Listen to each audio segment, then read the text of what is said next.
मैं कुरुक्षेत्र में उतरा था बस अर्जुन से टकराने को। मेरे उन तीरों ने कब का अर्जुन को मार दिया होता, पर स्वयं कृष्ण बैठे थे रथ पर कर्ण से उसे बचाने को। रथ 30 हाथ पीछे हटता जब अर्जुन तीर चलाते थे, 2 हाथ पछाड़ा मैंने केशव मंद मंद मुस्काते थे। श्री कृष्ण की बाबा को सुनकर अर्जुन कुछ शंका करते थे, मेरे उस रण कौशल की क्यों श्री कृष्ण प्रशंसा करते थे। पूछ लिया अर्जुन ने केशव से के कारण क्या है, मैं कर्ण पे पड़ता हूँ भारी फिर उसकी क्यों वाह है। कान्हा ने अर्जुन की मन की शंका को फिर यूं दूर किया था, अहंकार जो अर्जुन को केशव ने उसको चूर किया। तीनों लोगों के स्वामी ने रथ पर लगाम को पकड़ा है, ध्वज में हनुमान जी बैठे हैं, आईने पहियों को जकड़ा है। हे अर्जुन तुम ही बतलाओ इसमें क्या प्रश्न है शंका का, रथ एक हाथ भी पीछे हो तो कर्ण है पात्र प्रशंसा का। নমস্কার, নাইট এফএম বাংলায় আপনাকে স্বাগত। আজ কিছু গম্ভীর বিষয়ে আলোচনা করব, যেটা সত্যি, যেটা হওয়া উচিত বা যেটার জন্য আমাদের লড়া উচিত। এক সময় বলা হয়েছিল জনগণই রাষ্ট্রের শক্তি, সংখ্যায় ন্যায়ের মানবদণ্ড। অথচ আজ সংখ্যায় সত্য হারায়, করতালির শব্দে চাপা পড়ে অন্যায়ের কান্না। গণতন্ত্র যেখানে গুটি কয়েক মুখ কোটি কোটি আত্মার সিদ্ধান্ত নেয়, আর আমরা সেই ভোটদাতা যারা নিজেই জানি না আমাদের ভোটের মূল্য ঠিক কোথায় হারিয়ে যায়। সত্য, ন্যায়, ধর্ম এখন সবই সংখ্যার নিচে পৃষ্ঠ, এবং আমরা শুধু গণনা, গণজয়, গণব্যর্থতা। এই তো আজকের গণতন্ত্র। কিছু মুখ হাসে, বাকি মুখ থামে, আর যারা প্রশ্ন করে তারা হয়ে ওঠে राष्ट्रद्रोही। गुंडागर्दी चलता है हर शुक्र, जब भी कोई जुलूस होता है शुक्रवार नमाज के बाद इधर आतंक फैलाया जाता है। यहाँ के सारे घर जला दिए गई है, सारी दुकानें जला दिया गया है। ये देखिए नजारा देख लीजिए, ये नजारा देख लीजिए, दुकान का लूट कर लिया है। अस्पताल में दर्ज हुआ है बहुत सारे घायल लोगों को गोली से। सामदरगढ़ की घटना की चल, लेकिन पुलिस छुपा रहे हैं, कुछ कहते नहीं, सरकार पुलिस कुछ कहते नहीं। बच्चे लड़का यहाँ देखा मैंने, घायल होकर सोए हुए हैं लोग, जिंदगी के साथ, मौत के साथ ये लोग जूझ रहे हैं। और क्या बताएं, सरकार चुप्पी साधे, कुछ कहते नहीं सरकार। তারা বলেছিল গণতন্ত্র মানে জনগণের শাসন, কিন্তু এখন গণতন্ত্র শুধু সংখ্যার খেলা।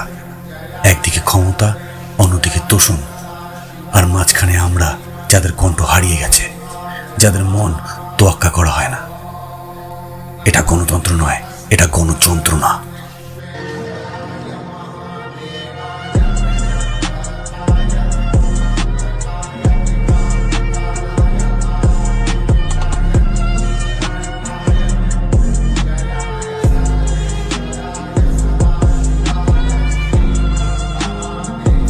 জনগণ চাইলেই কিছু বদলায় না। যারা শাসক তারা আগের মতোই থাকে, জনগণের কষ্ট থাকে এক জায়গায়। তারা বলেছিল গণতন্ত্রের সব সুরক্ষা পাবো, কিন্তু আজ আমরা অনুভব করি না কোনো সুরক্ষা। আজ প্রত্যেকটা হিন্দু বিপর্যস্ত, যেটা হওয়া উচিত নয়। শাসক, একমাত্র দায়ী শাসক। भाई साहब, क्या हुआ था ये जो यहाँ पर है पिता पुत्र की हत्या जो की गई, इसके पीछे कुछ और भी वजह थी, या जो भीड़ जो थी वो आकर अचानक उसने हमला किया? भीड़ कोई रुकावट नहीं चाहती है, ये भीड़ चाहती है जो इस क्षेत्र में गजबाए हिंद लाके इस क्षेत्र को हिंदू विहीन किया जाए। कोई भी अगर हिंदू इनके दंगा के खिलाफ अगर आवाज़ उठाता है तो उसको चुप करा दिया जाएगा, कभी लाठी से कभी तलवार से। इसे आगे क्या बोले हम। 100 के झुंड में हजारों आदमी आए हैं यहाँ पे, घर को जलाया गया है, घर तोड़ा गया है, माँ बच्चा किसी तरह से बच गए हैं। जब बाप बेटे को घर से निकाला गया, वो लोग दरवाज़ा बंद कर लिए, नहीं तो वो भी चले जाते साथ में। এটা শুধু একটি নাটক হচ্ছে, যেখানে আমরা দর্শক আর তারা কেবল অভিনয় করে যাচ্ছে। এখন কি আমরা এমন একটি গণতন্ত্র চাই যেখানে সত্য চাপা পড়েছে, যেখানে ন্যায়ের মূল্য নেই? এখন আমাদের প্রশ্ন, সত্যি কি গণতন্ত্র আমাদের বিশ্বাস করতে শেখায়? महिलाओं ने बताया कि हमलावरों ने उनकी इज्जत के बदले परिवार के लोगों की जान बख्शने की शर्त रखी कि अपने पति को बचाना चाहती हो तो अपनी इज्जत लूटने की धमकी दी गई कि अगर पति और बच्चों को बचाना चाहते हो तो वो करो जो हम कह रहे हैं। ये सब हुआ है बंगाल में, लोग खुद कह रहे हैं। और यहां की मुख्यमंत्री एक महिला है, लेकिन इस पर किसी का खून नहीं खोलेगा। बंगाल की हिंसा पर इंडी गठबंधन खामोश है। फिलिस्तीन के मुसलमानों के लिए छाती पीट देने वाले नेताओं के एक ट्वीट नहीं दिखेंगे आपको इस पर अपनी छाती पीटते हुए। হিন্দু ধর্ম একটি চিরন্তন সত্য যা কখনো বদলায় না। যে ধর্ম বলে সত্যি শক্তি, যে ধর্ম বলে অহিংসাই সর্বোত্তম শক্তি, যে ধর্ম আজ গণতন্ত্রের কাঠামোতে চাপা পড়ে যাচ্ছে, গণতন্ত্রের নীতিমালায় মানুষকে সমান অধিকার দেয়, কিন্তু কেন আজ আমরা দেখতে পাচ্ছি কিছু মুখ, কিছু হাতের মাঝে সব ক্ষমতার অধিকার, আর সাধারণ জনগণ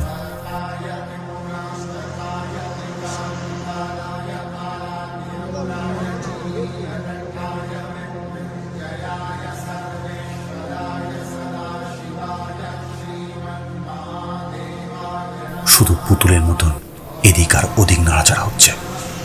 হিন্দু ধর্মের উপদেশ অনুযায়ী সমস্ত জীবের প্রতি শ্রদ্ধা, ন্যায়ের পথে চলা, কিন্তু আজ গণতন্ত্রের তাড়নায় ন্যায়ের বিচ্যুতি, মানুষকে বিভাজন করা হচ্ছে। কোথায় গেল সেই আদর্শ? জনগণের পিছনে থাকা মূল শক্তি জনগণনা এবং মতামত। অথচ হিন্দু ধর্ম শেখায় সত্য কখনো সংখ্যার থেকে বড় নয়। সত্য হলো এক অমর এবং চিরন্তন, সংখ্যা নয়, মানুষত্বই হলো আসল। এখন সময় এসেছে আমাদের গণতন্ত্রের ভিতরে নতুন করে শুদ্ধতা আনতে হবে, যাতে সেই হিন্দু ধর্মের মূল নীতি সত্য, ন্যায় এবং শান্তি বজায় থাকে। আর এক নতুন পথের সন্ধান হোক, যেখানে গণতন্ত্র হবে সত্যের প্রকাশ, মানুষের সেবা হবে একমাত্র লক্ষ্য। है तुझ में वो हिम्मत। मैं मूर्ति की पूजा करता हूं इसलिए तुमने मूर्तियां तोड़ी, मैं मंदिर में पूजा करता हूं इसलिए तुमने मंदिर तोड़े, लेकिन तुम भूल गए मैं सूर्य की पूजा करता हूं, हिम्मत है तो बुझा दे। मैं चंद्रमा की पूजा करता हूं, हिम्मत है तो हटा दे। मैं जल की पूजा करता हूं, हिम्मत है तो सुखा दे। मैं वृक्षों की पूजा करता हूं, हिम्मत है तो मिटा दे। मैं उस पर्वतों की भी पूजा करता हूं, हिम्मत है तो हिला दे। मैं इस मिट्टी की भी पूजा करता हूं, हिम्मत है तो अपने कब्र से हटा दे। मैं अग्नि की पूजा करता हूं, हिम्मत है तो अपने घर का चूल्हा अपने हाथों से बुझा दे। सनातन का मतलब भी समझते हो, जो आदि और अनंत है, जो पुरातन है, वर्तमान और भविष्य भी, जो सबका जन्मदाता है इसलिए वो पिता है। हिम्मत है तो अपने नाम से अपने बाप का नाम। আমাদের উচিত এমন এক পৃথিবী তৈরি করা যেখানে সকল হিন্দু একসাথে হাতে হাত মিলিয়ে চলবে। আমরা শুধু সহযাত্রী হিসাবে নয়, একে অপরের জন্য দাঁড়াবো, একসাথে পথ চলব, একে অপরকে আস্থা দেব, একসাথে এক সত্যের দিকে আগিয়ে চলব। এই উদ্দেশ্য, এই যে পরিপূর্ণতা, তা কখনো ঘৃণা থেকে আসবে না, শুধু ভালোবাসা আর সনাতনী হবে একনিষ্ঠ, আর কিছু নয়।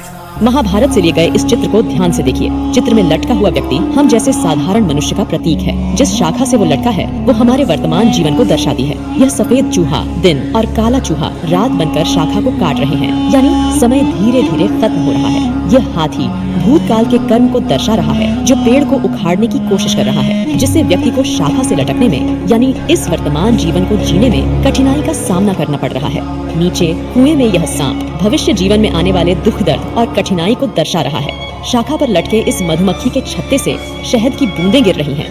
यह सांसारिक सुख और मोह माया का प्रतीक है, और यह व्यक्ति अपनी समस्याओं और जीवन की सच्चाई से ध्यान हटाकर सिर्फ इसे छांटने में व्यस्त है। और अंत में भगवान विष्णु इस व्यक्ति को बचाने के लिए हाथ बढ़ा रहे हैं, लेकिन व्यक्ति शहद का स्वाद लेने में इतना व्यस्त है कि भगवान को भी नजरअंदाज कर रहा है। इस चित्र के माध्यम से विदुर ने धृतराष्ट्र को समझाया कि जीवन क्षणभंगुर है और हमें मोक्ष की ओर बढ़ना चाहिए। আমরা কোনোদিনই আমাদের নিজস্ব অধিকার চাইনি, কিন্তু বর্তমান পরিস্থিতি আমাদের অধিকার চাইতে বাধ্য করছে। अगर हिंदुस्तान में रहने वाला हिंदू राष्ट्र की जिद पर नहीं अड़ा तो वो हिंदुस्तानी है ही नहीं। वो लगता है वेस्ट इंडीज का आदमी है। अगर हिंदुस्तान में रहकर हिंदुस्तानी व्यक्ति हिंद महासागर के सन्निकट रहने वाला ही हिंदू राष्ट्र नहीं कहेगा तो क्या पाकिस्तान वाले कहेंगे? और रही हमारी बात, जिनको जो लगता हो लगने दो, हम अपनी बात से न कभी झुकेंगे, न कभी मुड़ेंगे, न कभी रुकेंगे। भारत हिंदू राष्ट्र था, है और फिर घोषित होकर रहेगा। लेकिन संविधान में सभी धर्मों को समान अधिकार मिला है, सेकुलर है हमारा देश, तो सिर्फ हिंदुओं के आधार पर देश कैसे हो सकता है? पंथ निरपेक्ष राष्ट्र है। संविधान में 125 बार पत्रकार महोदय संशोधन लगभग हो चुका है, 126 बार हिंदू राष्ट्र के लिए भी होना चाहिए। হিন্দু ধর্মের মূলনীতি যা হাজার হাজার বছর ধরে ভারতের মাটিতে শেকড় গেঁথে আছে, আর সেই ধর্মের প্রতি অনেক চ্যালেঞ্জ এবং অনেক অবজ্ঞা লক্ষ্য করা যাচ্ছে। কিন্তু আমরা কি সেই ঐতিহ্য, সেই বিশ্বাস এবং সেই সত্যিকে ভুলে যাব? হিন্দু ধর্মের শিক্ষা কখনো সংখ্যায় বিচার হয় না, এটি গোপনে শান্তিপূর্ণভাবে ও শান্তির দিকে পরিচালিত করতে চায়। এটি শেখায় ঋণ শোধের মাধ্যমে সত্যের পথে চলো, অহিংসা অনুসরণ করো। কিন্তু কেন হিন্দু সমাজ আজ কাঁপছে? আজকে ভারতের মাটিতে হিন্দু সংস্কৃতি এবং ধর্মের প্রতি শ্রদ্ধা এবং সমর্থন জরুরি। আমাদের ঐতিহ্য, আমাদের ধর্মীয় সাধনা এবং সাংস্কৃতিক অঙ্গীকারগুলিকে রক্ষা করতে হবে। এটা শুধু ধর্মীয় বিশ্বাসের প্রশ্ন নয়, এটা আমাদের সভ্যতার অস্তিত্বের প্রশ্ন। হিন্দু সমাজের শক্তি কখনো শুধুমাত্র সংখ্যায় ছিল না, বরং আমরা ঐতিহ্য, আদর্শ এবং একত্রিত হওয়ার প্রবণতায় একসাথে দাঁড়িয়ে আমাদের ধর্ম, সংস্কৃতি এবং জীবনের পন্থাগুলি রক্ষা করা সম্ভব। এখন সময় এসেছে আমাদের ঐতিহ্যকে শিখতে, সমর্থন জানাতে এবং আগামীর জন্য সুরক্ষিত রাখতে। একসাথে দাঁড়িয়ে আমরা হিন্দু ধর্মের শক্তিকে রক্ষা করতে পারি এবং সেই শান্তি ও ঐক্য প্রতিষ্ঠিত করতে পারি যা আমাদের প্রাচীন পূর্বপুরুষরা রেখে গেছে।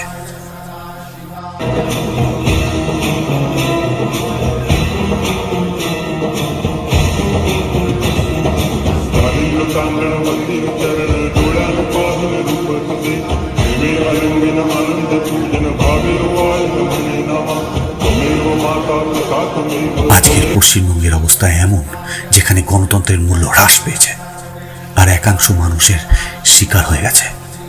হিন্দুদের ধর্মীয় স্বাধীনতা, তাদের সংস্কৃতি আজ হুমকির মুখে। আর সেই ভয়ঙ্কর পরিস্থিতি নিয়ে আমরা চুপ থাকতে পারি না।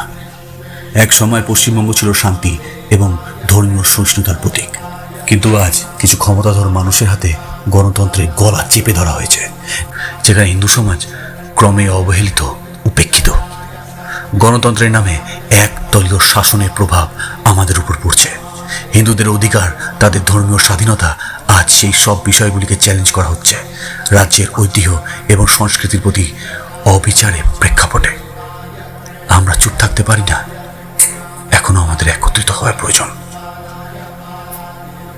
কোনো দলের শাসন বা ক্ষমতা যদি সাধারণ মানুষের মৌলিক অধিকার ও স্বাধীনতা কেড়ে নেয়, তার বিরুদ্ধে দাঁড়ানো আমাদের কর্তব্য। গণতন্ত্রের পক্ষে, হিন্দুদের অধিকার রক্ষার পক্ষে আজ আমাদের প্রতিবাদ করা প্রয়োজন। 1000 টাকার লোভে নিজের ইজ্জত বলিদান দেবেন না। এটি শুধু রাজ্যের নয়, বরং দেশের ভবিষ্যতের প্রশ্ন, যেখানে একত্রিতভাবে গণতন্ত্র ও ধর্মীয় স্বাধীনতা রক্ষা করা জরুরি। পশ্চিমবঙ্গের হিন্দু সমাজ আজ এক কঠিন পরিস্থিতির সম্মুখীন, কিন্তু একসাথে আমরা প্রতিবাদ করতে পারি, আমরা শুনতে পারি আমাদের কণ্ঠ, আমরা একত্রিত হতে পারি। सारे धर्म बराबर हैं, ये सबसे बड़ा तीसरा झूठ है। धर्म सिर्फ एक ही है। हजारों साल से, जब से ये सृष्टि उत्पत्ति में आई है, ये कायनात, ये यूनिवर्स आई है, तब से लेकर के आज तक, और हजारों साल जब तक पता नहीं कब तक ये धरती रहेगी, तब तक एक ही धर्म था, एक ही है, एक ही रहेगा। जिसे सत्य सनातन कहते हैं, वही एक धर्म है। পশ্চিমবঙ্গের গণতন্ত্র আজ প্রশ্নবিদ্ধ। হিন্দুদের উপরে হামলা, অবজ্ঞা, অবিচার যেন নীতি নৈমিত্তিক, যেন অসহ্য। গণতন্ত্রের নামে দলীয় স্বার্থ চরিতার্থ হচ্ছে, প্রশাসনের চোখ বন্ধ করে বসে আছে। এই অবস্থা চলতে দেওয়া যায় না। আমরা যারা বিশ্বাস করি ধর্মীয় স্বাধীনতায়, ন্যায় বিচারে, আমাদের এখনই কথা বলতে হবে। হিন্দুদের অধিকার ও সম্মানের পক্ষে গণতন্ত্রের প্রকৃত রূপ ফিরিয়ে আনতে হবে। একসঙ্গে প্রতিবাদ গড়ে তুলতে হবে। প্রত্যেকটা কথাগুলি মনে রাখবেন, এখনো সময় আছে। যদি জেগে উঠতে পারেন তো খুব ভালো, না হলে নিজের হাতে চুরি পরে বসে থাকুন আর নিজের মা বোনকে তুলে দিন সেই মানুষদের হাতে